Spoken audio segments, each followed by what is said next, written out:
अस्सलामुअलैकुम, welcome to admission section. आज की वीडियो में हम बात करेंगे कि अगर आप अपना पैरामेडिकल अलाइड हेल्थ साइंसेज का इंस्टीट्यूट रजिस्टर्ड करवाना चाहते हैं, अपना ये बिज़नेस शुरू करना चाहते हैं, तो आप कैसे शुरू कर सकते हैं, आपको किन किन चीज़ों की ज़रूरत है, क्या कुछ चाहिए आपको, इसका बेसिक एलिजिबिलिटी क्राइटेरिया क्या है। अगर आप इसमें चाहते हैं कि अपना कोई भी डिप्लोमा है, हमारे पास 5-6 तरह के अलाइड हेल्थ साइंसेज के डिप्लोमाज होते हैं, जिसमें medical laboratory technician, dialysis technician, radiography imaging technician, इसके बाद हमारे पास operation theatre technician, dispenser, public health technology, ठीक है, पब्लिक हेल्थ टेक्नीशियन। ये 2 साल का जो डिप्लोमा होता है, जो कि पंजाब में पंजाब मेडिकल फैकल्टी के अंदर आता है, जो कि लाहौर में वाक़ है, न्यू मुस्लिम टाउन वहदत रोड पे, ठीक है। इनकी लोकेशन अभी चेंज हो गई है, 62 AD नहीं रही, ठीक है, इससे थोड़ा सा दूर चली गई है। वहाँ पे अगर आप अपना रजिस्ट्रेशन करवाना चाहते हैं तो उसका तरीकाकार क्या है, ठीक है। इस वीडियो में अगर आप अपना इंस्टीट्यूट रजिस्टर करवाना चाहते हैं तो आपको A to Z डिटेल्स मिल जाएंगी, और आपको मशवरा भी मिलेगा कि किन लोगों को इस फील्ड में आना चाहिए, कौन लोग ये वाला कारोबार शुरू करें, कौन लोग ये वाला कारोबार शुरू ना करें। पंजाब मेडिकल फैकल्टी के जो हर साल स्टूडेंट्स की तादाद है वो तकरीबन 15 से 20 हज़ार है, जो कि डिप्लोमा करते हैं ये इस फील्ड में, ठीक है। ये 5 से 6 डिप्लोमे अलाइड हेल्थ साइंसेज के, इनकी कहाँ कहाँ जॉब्स होती हैं, ठीक है। अगर वो आप देखना चाहते हैं तो वो भी हमारे चैनल पे मौजूद हैं। सबसे पहले हम बताते हैं कि पंजाब मेडिकल फैकल्टी का जो लेटेस्ट एफिलिएशन क्राइटेरिया है वो क्या है, ठीक है। ये चंद एक रूल्स लिखे हुए हैं कि कौन कौन से रूल्स हैं जिनको आपने फॉलो करना है अगर आप अपना इंस्टीट्यूट रजिस्टर करवाना चाहते हैं। सबसे पहले आपको पता होना चाहिए कौन कौन से डिप्लोमास करवाए जाते हैं, ठीक है। Medical laboratory technology, operation theatre, radiography, physiotherapy, renal dialysis technology, public health technology और ऑप्थेल्मिक टेक्नीशियन। ये 7 किस्म के डिप्लोमा कोर्सेज हैं जिनका अफिलिएशन दी जाती है कोर्सेज को, इंस्टीट्यूट्स को, ठीक है। 15 फरवरी तक आपने जमा करवानी होती हैं जब नया साल शुरू होता है, ठीक है। उस टाइम बेसिकली इसके एडमिशन ओपन होते हैं, तो उस टाइम आपसे ये क्राइटेरिया लिया जाता है। अभी इन्होंने हमें बता दिया कि टोटल एरिया कम से कम कितना होना चाहिए टीचिंग कैंपस का। हमारे पास area specified for classroom not less than 15 square metre per seat applied, ठीक है। मिनिमम सीटिंग कैपेसिटी क्लासरूम 25, कम अज़ कम जो आपका एक क्लासरूम है उसमें 25 स्टूडेंट्स बैठने की जगह होनी चाहिए, ठीक है। स्क्वायर फुट जो है लाइब्रेरी 400 स्क्वायर फुट से कम ना हो। इसके बाद जो हमारे पास 25 स्टूडेंट हैं, हर डिग्री के, हर डिप्लोमे के होने लाजिम है। इसके बाद 400 स्क्वायर फीट का हमारे पास डिमॉन्स्ट्रेशन रूम होना चाहिए, ठीक है। स्टूल्स होने चाहिए, model of skeleton, models of human body and charts, equipments, ठीक है, जो भी हमें चाहिए। ये तमाम चीज़ें हैं जो जिनका होना ज़रूरी है। किस टाइप का एमओ आपसे किया जाता है, म्यूचुअल ऑफ अंडरस्टैंडिंग, ठीक है। किस टाइप का एमओ किया जाता है वो भी आपको बताते हैं। कितनी देर के लिए किया जाता है, शेल बी फॉर 2 मंथ, 2 साल के बाद आपको ये रीन्यू करवाना पड़ता है, ठीक है। जो आपके साथ हॉस्पिटल एफिलिएटेड है या आपका अपना हॉस्पिटल है तो वहाँ पे 20 बेड होना ज़रूरी है। ये मिनिमम क्राइटेरिया, इससे ज़्यादा होगा तो आप बड़ा इंस्टीट्यूट बना सकते हैं, आपको ज़्यादा फ़ायदा होगा, अच्छे मार्क्स मिलेंगे। अच्छा, इसका है कि जो अटैच आपके साथ इंस्टीट्यूट है वो कम से कम 20 किलोमीटर के अंदर अंदर होना चाहिए। स्मॉल सिटीज़ में 5 किलोमीटर के अंदर अंदर होना चाहिए, नहीं तो आपको एलिजिबिलिटी पे पूरे नहीं होते, ठीक है। 50 सीटें या इससे ज़्यादा होना ज़रूरी हैं। If the distance between institute and the attach hotel is more than 1 kilometre and institute having more then you have to submit a valid registered 28 seater vehicle in the name of institute। तो 28 seater गाड़ी का होना भी लाजिम है अगर आपका hospital दूर है इंस्टीट्यूट से, ठीक है। अभी 50 सीटों से अगर कम है तो आपने कॉपी करवानी है उसकी जमा 16 सीटर वहीकल की।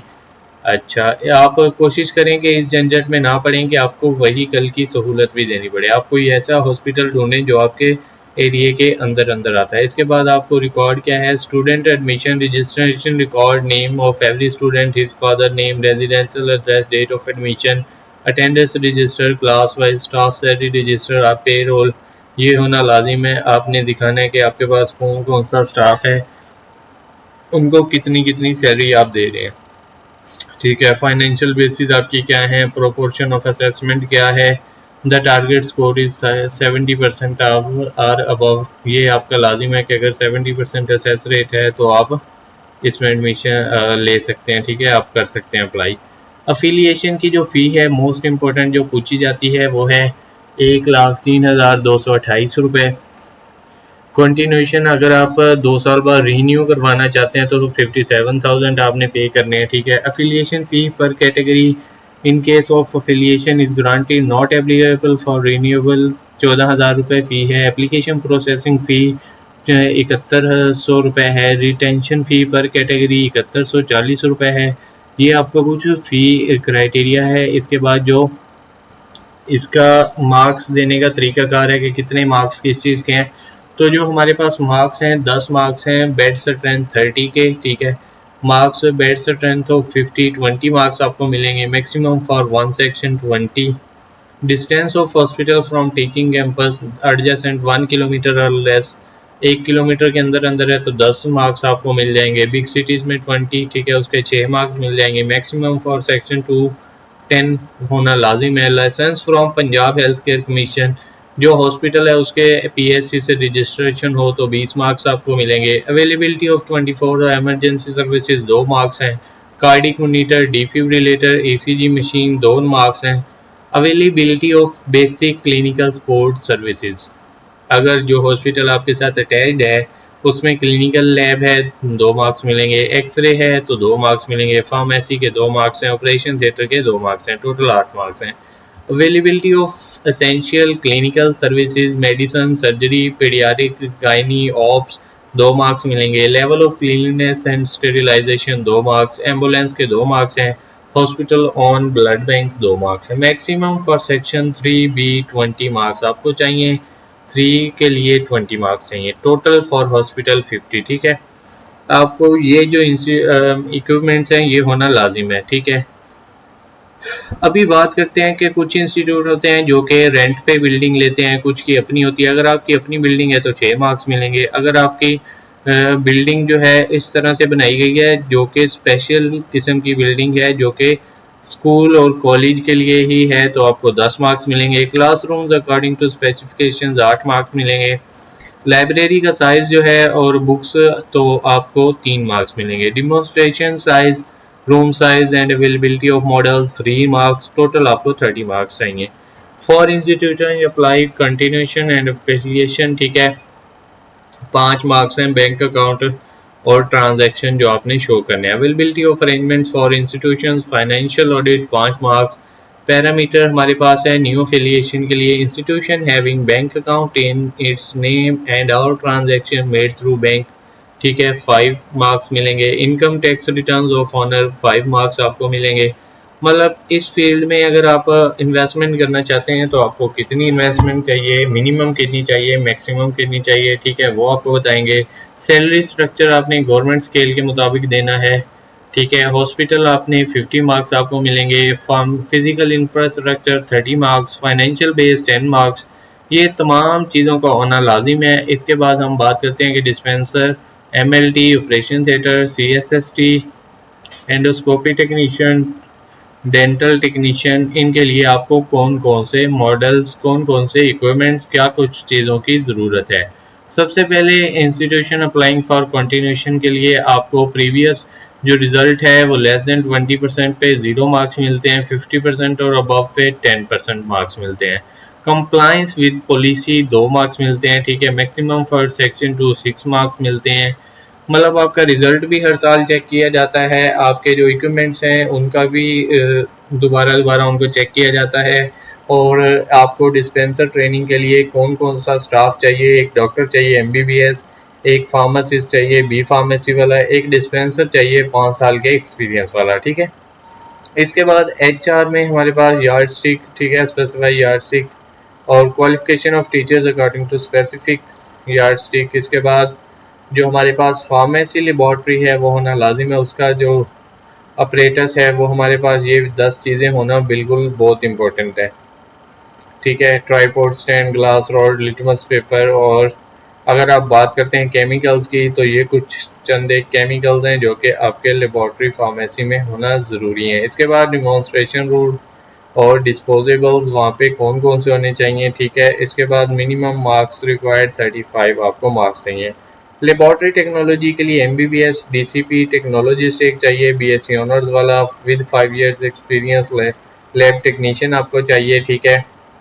Number of teachers according to specific यास्टिक 12 चाहिए आपको टीचर्स। मॉल एक लैब चाहिए, उसका साइज़ क्या होगा, ठीक है। सैंपल लेने के लिए क्या कुछ आपको टूल्स चाहिए, वो सारी डिटेल्स इसमें बताई गई हैं, ठीक है। अगर मैं आपको एक एक चीज़ बताने लग जाऊं तो वीडियो बहुत ज़्यादा लंबी हो जाएगी, इसलिए जो मैं मोस्ट इम्पोर्टेंट बातें हैं, मेन बातें हैं वो बता रहा हूँ। अगर आप radiography and medical imaging technology के लिए एफिलिएशन करवाना चाहते हैं तो आपको किन किन चीज़ों की ज़रूरत है। मिनिमम आपके पास जो स्टूडेंट्स की तादाद है वो 25 और MBBS और DMRD का एक डॉक्टर होना लाजिम है। BSc ऑनर टेक्नोलॉजिस्ट चाहिए, रेडियोग्राफर 5 साल के एक्सपीरियंस के साथ चाहिए, in case specially doctor is not available, ठीक है। इसके बाद हमें टीचर्स 12 चाहिए, qualification of teachers according to specific 12, experience of technicians according to specific यास्टिक 3, availability of full time course coordinator 3, ठीक है। Experience in 5 years 5 years 3 to 5 years 2 to 3 years। X-ray room size जो है आपका 15 बाय 15 होना लाजिम है। एक्सरे मशीन कम से कम 300 mA की होनी चाहिए, ठीक है। Auto processor, mobile x-ray unit, fluoroscopy, film badges, dosimeter, ultrasound machine, ये चीज़ें होना लाजिम है। डार्क रूम का साइज़ इतना होना चाहिए, ठीक है। प्रोटेक्शन के लिए आपको लेड एप्रन, ग्लव्स, गूगल्स, नेडल शीट, थायराइड प्रोटेक्शन और लेड यूक्लेन ग्लास चाहिए, ठीक है। ब्रिक वॉल कंक्रीट एक्यूलेट thickness 10, doors and windows protected with lead sheets, mark for practical training, x-ray room size, equipment, dark room size, dark room element protection, कितने कितने marks हैं, तमाम चीज़ों के वो बता दिया है। अगर आप ऑपरेशन थिएटर की बात करें तो आपको एक डॉक्टर चाहिए, FRCPS, FCPS MS, ठीक है। BSc और एक OT टेक्नीशियन चाहिए। उसके बाद आपके पास कुछ बेसिक फैसिलिटीज़ होनी चाहिए और 5 इक्विपमेंट्स हैं जो कि आपके होने लाजिम है। इसके बाद हमारे पास मिनिमम 25 मार्क्स लेना लाजिम है, फिर आप इसमें एफिलिएशन कर सकते हैं। पब्लिक हेल्थ टेक्नीशियन के लिए आपको MBBS एक डॉक्टर चाहिए, एक BSc पब्लिक हेल्थ वाला बंदा चाहिए और एक टेक्नीशियन चाहिए। उसके बाद आपको ये चंद एक इंस्ट्रूमेंट्स हैं जो ज़रूरी हैं, ठीक है। इसके बाद हम बात करते हैं कि आपको फिजियोथेरेपी टेक्नीशियन के लिए भी ऑलमोस्ट सेम क्राइटेरिया है। मतलब अगर आप किसी भी चीज़ में अफिलिएशन करना चाहते हैं, चाहे वो कोई भी डिप्लोमा है, चाहे वो हमारे पास डायलिसिस टेक्नीशियन है, तो वहाँ पे आपकी जो बेसिक इक्विपमेंट है वो होना लाजिम है। इसकी जो मिनिमम आप एक कैटेगरी की अगर आप करवाएंगे तब भी फ़ीस सेम है, अगर आप 2 की करवाएंगे तब भी सेम है। जो मेजर एक्सपेंसेस आते हैं वो हमारे पास आते हैं कि आपके पास हॉस्पिटल कितना बड़ा है। अगर आपका हॉस्पिटल इस लेवल का है कि 100 बेड का है या 50 बेड का है और वहाँ पे एंडोस्कोपी भी हो रही है, ठीक है, डायलिसिस का वार्ड भी है, तो आप हर से रिलेटेड फैसिलिटी से रिलेटेड अपना जो अफिलिएशन है वो करवा सकते हैं। अगर आप सिर्फ एक हॉस्पिटल वो इंस्टीट्यूट बनाना चाह रहे हैं, सिर्फ इंस्टीट्यूट आप ले रहे हैं, लेकिन आपके पास कोई ऐसा हॉस्पिटल अपना नहीं है, लेकिन आप किसी के साथ अफिलिएशन कर सकते हैं, किसी हॉस्पिटल के साथ MOU कर लिया आपने, ठीक है, उसको शो करवा दिया है। ऐसे भी बहुत ज़्यादा प्राइवेट वाले जो हैं वो अक्सर ऐसे ही कर रहे होते हैं, ठीक है, छोटे सिटीज़ में।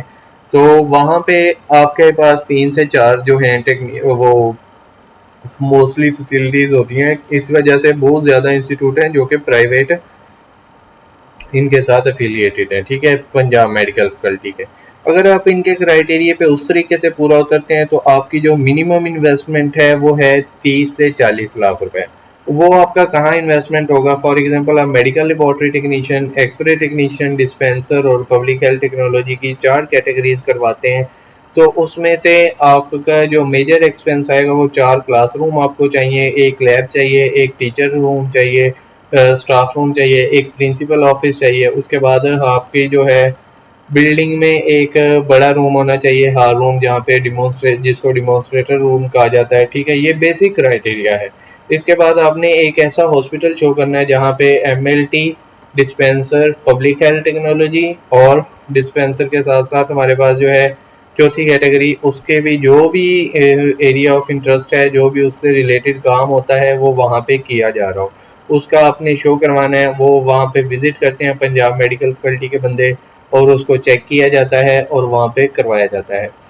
अभी कुछ लोग पूछेंगे कि क्या ये अच्छा बिजनेस है, अगर आप इतनी इन्वेस्टमेंट करते हैं तो ये किस जगह पे करना चाहिए। बेसिकली कम से कम ये जो अभी तक का है, कम से कम आपको ये वाला बिजनेस डिस्ट्रिक्ट लेवल पे या फिर तहसील लेवल पे करना चाहिए।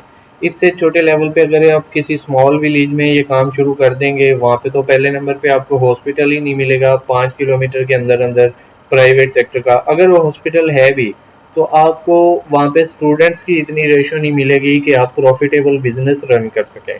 अगर आप चाहते हैं कि प्रॉफिटेबल बिजनेस रन किया जाए तो आपको किसी प्राइवेट सेक्टर के 5-10 स्कूल ऐसे चाहिए जो कि बच्चों को आपकी तरफ रेकमेंड करें, ठीक है, आपकी क्वालिटी हो, एरिया में आपका नाम हो, ठीक है, फिर आप इस बिजनेस को स्टार्ट कर लें, एफिलिएशन करवा ली जाए। वरना ये, या फिर सबसे बेस्ट ऑप्शन ये है कि जो लोग अपना मेडिकल कॉलेज छोटा टीचिंग हॉस्पिटल बना रहे हैं, ठीक है, हर साल पाकिस्तान में 2 से 3 छोटे छोटे इंस्टीट्यूट बनते हैं जो कि 50 to 100 बेड के इंस्टीट्यूट होते हैं। अगर आप वहाँ पे बनाना चाह रहे हैं, बनाया है, तो उनके लिए तो बहुत इजी काम हो जाता है, मतलब उनके लिए कोई ये बड़ी चीज़ नहीं है। जैसे हमारे पास बहुत ज़्यादा इंस्टीट्यूट हैं, हमारे पास लाहौर में ही ऐसे समझ लें कि भरे पड़े हैं, ठीक है।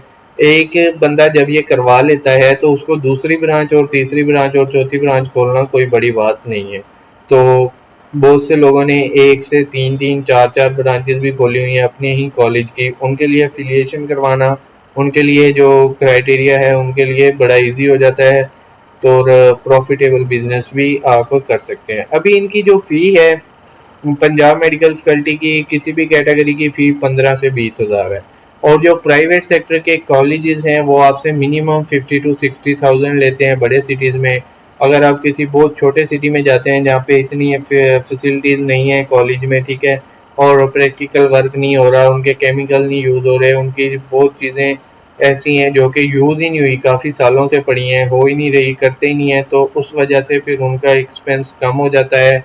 और वो सिर्फ आपसे 10-15 हज़ार कम ले लेते हैं, मतलब पर स्टूडेंट आपको मिनिमम जो है 40 to 30 थाउजेंड आप एक्स्ट्रा लेते हैं, जिसमें आपने क्लासेस देनी है, ठीक है, बच्चों को पढ़ाने के लिए।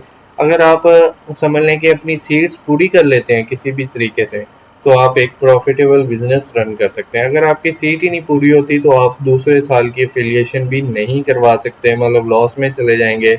अगर आप ऐसी मज़ीद वीडियोस देखना चाहते हैं तो हमारे चैनल को सब्सक्राइब करें। दुआओं में याद रखिएगा। जज़ाकल्लाह।